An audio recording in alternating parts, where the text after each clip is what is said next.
আসসালামু আলাইকুম। তো আজকে আমরা কেমিস্ট্রি ইজি কেমিস্ট্রি বইয়ের ১০ অধ্যায়ের একক কাজ নিয়ে কথা বলবো। তো চলো ভিডিওটা শুরু করা যাক। একক কাজ সাথে কি আছে?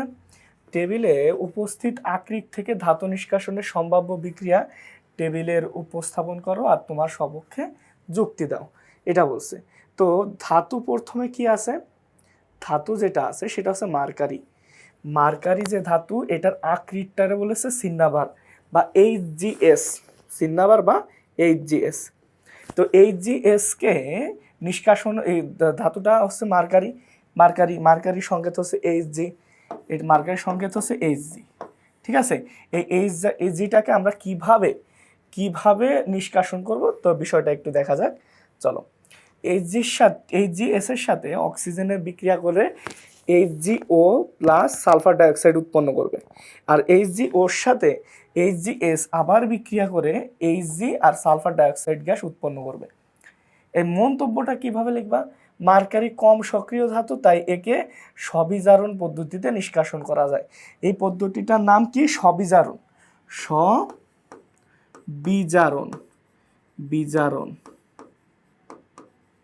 এটার নাম হচ্ছে সবিজারণ। নিজে নিজে কি হয়? জারিত হয়। বুঝতে পারছো? নিজেই কি হয়? জারিত হয়। তো এই আর কি, বিজারিত হয়, নিজে নিজে কি হয়? বিজারিত হয়। এর পরবর্তীতে আমরা দেখব জিঙ্ক। ধাতুটা হচ্ছে জিঙ্ক। জিঙ্কের আকরিকটা হচ্ছে জিঙ্ক ব্লেড, যেটাকে বলা হয় ZnS। ZnS এর সাথে যে অক্সিজেনে বিক্রিয়া করলে হচ্ছে ZnO আর সালফার ডাইঅক্সাইড গ্যাস উৎপন্ন হয়। ZnOর সাথে কার্বনের বিক্রিয়ায় এই যে Zn ধাতু, এটা পাওয়া যায়, আর হচ্ছে কার্বন মনোঅক্সাইড গ্যাস পাওয়া যায়। তো এটার মন্তব্য কি? জিঙ্ক মাধ্যম সক্রিয় ধাতু, তাই একে কার্বন বিজারণ পদ্ধতিতে নিষ্কাশন করা যায়। তো এর আগেরটা একটা পদ্ধতি ছিল, এটা হচ্ছে কার্বন কি বিজারণ পদ্ধতিতে নিষ্কাশন করতে হবে জিঙ্ক ধাতুটাকে। মন্তব্য এরপরে আছে এই জিঙ্কেরই, এটা আছে জিঙ্ক আর একটা আকরিক, সেটা হচ্ছে ক্যালামাইন। এই ক্যালামাইন থেকেও কি পাওয়া যায়? জিঙ্ক ধাতু পাওয়া যায়। জিঙ্ক কার্বনেটকে ভাঙলে জিঙ্ক অক্সাইড আর কার্বন ডাইঅক্সাইড পাওয়া যায়। এই যে জিঙ্ক অক্সাইড আর কার্বন ডাইঅক্সাইড পাওয়া যায়।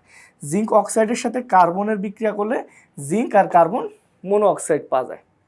জিঙ্ক পাওয়া যায় আর কি পাওয়া যায়? কার্বন মনোঅক্সাইড পাওয়া যায়। এই যে জিঙ্ক পাওয়া গেছে, তার মানে ধাতু নিষ্কাশন হয়ে গেছে। তো এটার মন্তব্যটা কি? জিঙ্ক মাধ্যম সক্রিয় ধাতু, তাই একে কার্বন বিজারণ পদ্ধতিও নিষ্কাশন করা হয়। এটার মন্তব্য সেম, কার্বন বিজারণ পদ্ধতি অ্যাপ্লাই করতে হবে। এর পরবর্তী লেড মানে হচ্ছে পিবি, প্লামবাম। এটার আর একটা নাম হচ্ছে প্লামবাম। ঠিক আছে, তো চলো প্লামবামটা কিভাবে করা যায়, নিষ্কাশন করা যায়, বিষয়টা একটু দেখা যাক। এর আকৃতিটা হচ্ছে গ্যালেনা। এর আকৃতি কি? গ্যালেনা বা পিবিএস এটাকেও কার্বন বিজারণ পদ্ধতি অ্যাপ্লাই করতে হবে। পিবিএসকে অক্সিজেনের সাথে বিক্রিয়া করব, পিবিও আর সালফার ডাইঅক্সাইড, আবার পিবিওকে কার্বনের সাথে বিক্রিয়া করলে পিবি প্লাস কার্বন মনোঅক্সাইড পাওয়া যায়। ঠিক আছে, তো এই যে কার্বন বিজারণ পদ্ধতিতে এটা নিষ্কাশন করা যায়। এরপর আছে আয়রনের আকৃতিটাকে বলে ম্যাগনেটাইট, Fe3O4কেও কার্বন বিজারণ পদ্ধতিতে কি করা যায়? এই Fe-টাকে আলাদা করা যায়। তো কার্বনের সাথে বিক্রিয়া করলে Fe প্লাস কার্বন ডাইঅক্সাইড। এই যে আয়রন মাধ্যম সক্রিয় ধাতু, তাই একে কার্বন বিজারণ পদ্ধতিতে নিষ্কাশন করা যায়। তারপর আর একটা কার্বনের আকরিক আছে, সেটা কি? হেমাটাইট। তিনটা আকরিক, হেমাটাইট, লিমোনাইট, আর একটা যেটা পড়লাম সেটা হচ্ছে প্রথমটা ম্যাগনেটাইট। এটা একটু মাথায় রাখতে হবে, ম্যাগনেটাইট, হেমাটাইট, লিমোনাইট। হেমাটাইটকেও কার্বন বিজারণ পদ্ধতি, এই লিমোটাইটকেও কি কার্বন বিজারণ পদ্ধতিতে নিষ্কাশন করা যায়। তাহলে দেখো এখানে হেমাটাইট Fe2O3, এটাকে কার্বন বিজারণ পদ্ধতি অ্যাপ্লাই করলে এই যে Fe-টা আলাদা হয়ে যাবে, আর এই কার্বনটা এই অক্সিজেনের সাথে বিক্রিয়া করে কার্বন ডাইঅক্সাইড উৎপন্ন করবে। তো সেমভাবেই Fe2O3 আর 3H2 লিমোনাইটেরকে ভাঙলে Fe2O3 আর পানি উৎপন্ন হবে। তাহলে Fe2O3 আর কার্বন বিক্রিয়া করলে কি হবে? এই যে Fe আর কার্বন ডাইঅক্সাইড উৎপন্ন হবে। কপার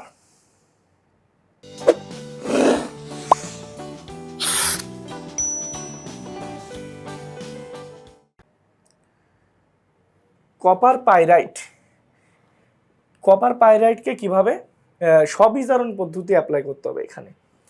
তো অক্সিজেনের সাহায্যে বিক্রিয়া করে copper sulphate CUS, copper sulphate না সিইউএস, আর হচ্ছে অক্সিজেন, আর হচ্ছে এফইও, এই তিনটা উৎপন্ন হয়। এইটার সাথে আবার অক্সিজেনের বিক্রিয়া হচ্ছে সিইও আর সালফার ডাইঅক্সাইড উৎপন্ন হবে। আবার এই যে স্ববিজারণ মানে আবার নিজের বিজারণ, অর্থাৎ এই যে সিইও উৎপন্ন হলো, এটার সাথে আবার সিইউএস বিক্রিয়া করলে কপার ধাতুটা আলাদা হয়ে যাবে আর অক্সিজেন সালফার ডাইঅক্সাইড উৎপন্ন হবে, গ্যাস। তো এইটাই এই যে স্ববিজারণ পদ্ধতি লেখা আছে দেখো। মন্তব্য কি, কপার কম সক্রিয় ধাতু, কম সক্রিয় ধাতুকে স্ববিজারণ পদ্ধতি অ্যাপ্লাই করতে হবে, আর বেশি সক্রিয় ধাতুগুলোর জন্য কি কার্বন বিজারণ পদ্ধতি অ্যাপ্লাই করতে হবে। দেখো কপার সালফেটের সাথে অক্সিজেনের বিক্রিয়া copper oxide plus sulphur dioxide, copper sulphate আর কপার অক্সাইডের বিক্রিয়া করলে এই যে কপার উৎপন্ন হয়। এই যে কপার কম সক্রিয় ধাতু, তাই একে স্ববিজারণ পদ্ধতি, কম সক্রিয় হলেই স্ববিজারণ পদ্ধতি আমরা অ্যাপ্লাই করব। তো এটাই হচ্ছে কি কাজ। এরপরে আরেকটু আছে অ্যালুমিনিয়ামটা কিভাবে করা যায় একটু দেখা যাক। এরপরে হচ্ছে অ্যালুমিনিয়াম, এটার আকৃতিটাকে হচ্ছে বলবো বক্সাইট। এগুলো তোমরা মুখস্থ করে ফেলবে, এমসিকিউতে আসে। এর অ্যালুমিনিয়ামের আকৃতি বক্সাইট, এটাকে হচ্ছে কিভাবে আলাদা করব, তাপ দিতে হবে। তাপ দিলে অ্যালুমিনিয়াম অক্সাইড আর পানি উৎপন্ন হবে। এই অ্যালুমিনিয়াম অক্সাইডকে ভাঙলে অ্যালুমিনিয়াম 3+ আর অক্সিজেন 2- আয়ন পাওয়া যায়। এই যে এই পদ্ধতিটা, এই তড়িৎ বিশ্লেষণ পদ্ধতি, এই তড়িৎ বিশ্লেষণ পদ্ধতিতে অ্যালুমিনিয়াম আর অক্সিজেনকে আলাদা করতে হবে, ঠিক আছে। তো অ্যানোডে বিক্রিয়াটা হচ্ছে অক্সিজেন 12টা ইলেকট্রন, অক্সিজেন 2- 12টা ইলেকট্রন ছেড়ে দিয়ে 3O2 উৎপন্ন করবে। আর ক্যাথোডে বিক্রিয়া আছে অ্যালুমিনিয়াম 3+, 6টা ইলেকট্রন গ্রহণ করে অ্যালুমিনিয়াম উৎপন্ন করে। অ্যালুমিনিয়াম সক্রিয় ধাতু, তাই একে তড়িৎ বিশ্লেষণের মাধ্যমে নিষ্কাশন করা হয়। তারপর হচ্ছে সোডিয়াম কোথায় থাকে? সোডিয়াম হচ্ছে হ্যালোজেন মৌল, সাগরের পানিতে থাকে। সোডিয়াম ছাড়া অন্যান্য আর অনেক ধাতু থাকে সাগরের পানিতে। এই যে উৎসটা সাগরের পানি, এটা হচ্ছে আকরিক, যে সকল খনিজ থেকে মূল্যবান ধাতু সংগ্রহ করা যায়। যাই হোক, সোডিয়ামের আকরিকটা কি? সোডিয়াম ক্লোরাইডকে এটাও তড়িৎ বিশ্লেষণ পদ্ধতিতে কি করা যায়, ধাতুটাকে আলাদা করা যায়। তো এটা হচ্ছে তড়িৎ বিশ্লেষণ পদ্ধতি। ক্যাথোডে বিক্রিয়া সোডিয়াম প্লাস একটা ইলেকট্রন ত্যাগ গ্রহণ করে সোডিয়ামে পরিণত হবে। এখানে কিসে পরিণত হবে? সোডিয়ামে পরিণত হবে।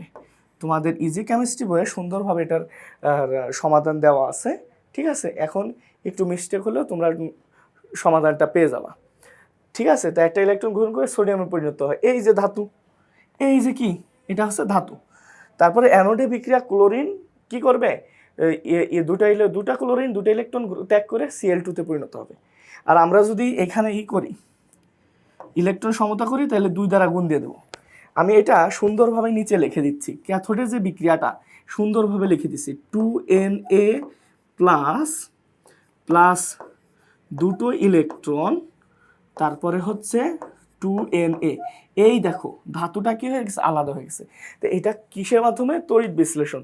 তো 9ম অধ্যায়ে তড়িৎ বিশ্লেষণ আছে, ওই তড়িৎ বিশ্লেষণ পদ্ধতিতে এটা ধাতুটাকে কি করা যায়, আলাদা করা যায়। ক্যালসিয়াম, এই ক্যালসিয়ামের আকরিকটা হচ্ছে চুনা পাথর, ক্যালসিয়াম কার্বনেট। এইটাকেও তড়িৎ বিশ্লেষণের মাধ্যমে কি করব, আমরা নিষ্কাশন করব।